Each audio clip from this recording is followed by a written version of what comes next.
Добры дзень, паважаныя сябры. Я вырасла ў сям'і, дзе вельмі любілі літаратуру, шмат чыталі. Караткевіч быў улюбёным у нашай сям'і. Вельмі часта ў доме абмяркоўвалі яго кнігі. Асабліва любілі раман «Каласы пад сярпом тваім».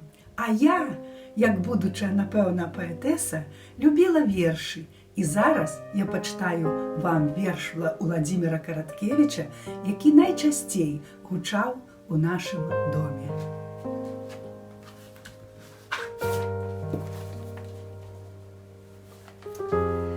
На Беларусі Бог жыве.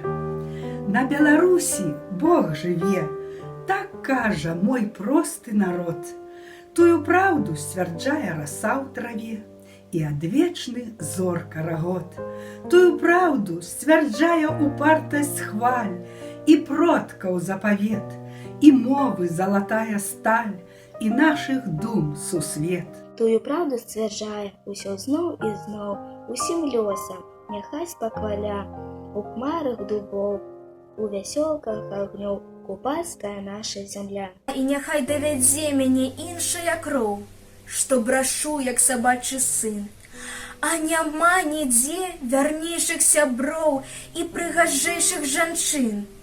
Гэта край раскрытых душ і дзвярэй.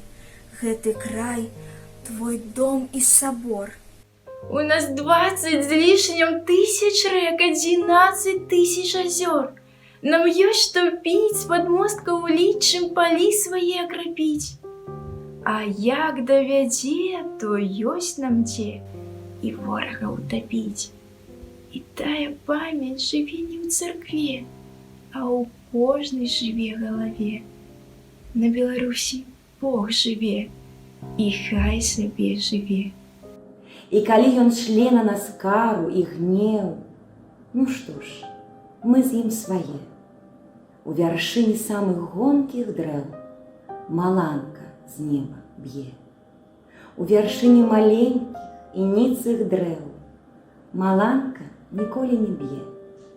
І пра тое кожны пяе салавей росным кветкам у роднай траве. На Беларусі Бог жыве, і няхай да веку жыве.